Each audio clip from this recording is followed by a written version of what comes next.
Reopen చేసే నాటికి పూర్తి వసతులతో ప్రభుత్వ హాస్టళ్లు సీఎం చంద్రబాబు నాయుడు.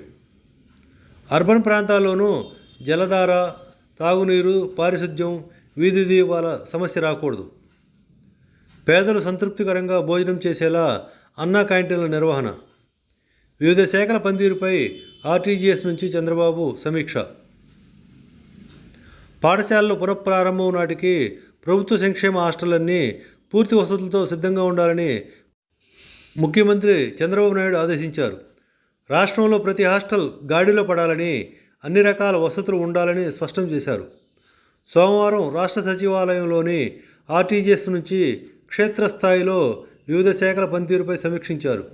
ఈ సందర్భంగా ముఖ్యమంత్రి మాట్లాడుతూ, జూన్లో స్కూళ్ల రీఓపెనింగ్ నాటికి హాస్టళ్లు అన్నీ చక్కగా ఉండాలి, విద్యార్థులకు సౌకర్యవంతంగా ఉండాలి, టాయిలెట్లు, ఆర్ఓ ప్లాంట్లు సిద్ధంగా ఉండాలి, హాస్టళ్లకు సంబంధించిన వసతులపై ఎలాంటి ఫిర్యాదులు కూడా రాకూడదు.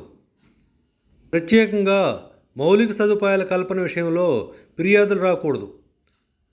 త్రాగునీటి సరఫరా విషయంలో ప్రత్యేక శ్రద్ధ తీసుకోవాలి. వేసవిలో తాగునీటి ఇబ్బందులు రాకుండా చూడాలి. తాగునీటిని అందించడంతో పాటు స్వచ్ఛమైన తాగునీరును, కలుషితం లేని నీటిని ప్రజలకు అందించేలా చూడాలి. వసతులను ఏర్పరచడమే కాకుండా వాటిని సక్రమంగా నిర్వహించేలా కూడా చూడాలి. ఈ మేరకు నిరంతరం పర్యవేక్షణ చేపడుతూ ఉండాలి. హాస్టల్లో ఆహారం, నీటి సరఫరా విషయంలో లోపాలు లేకుండా జాగ్రత్త తీసుకోవడంతో పాటు పారిశుద్ధ్య విషయంలో తేడా రాకుండా చూసుకోవాలి.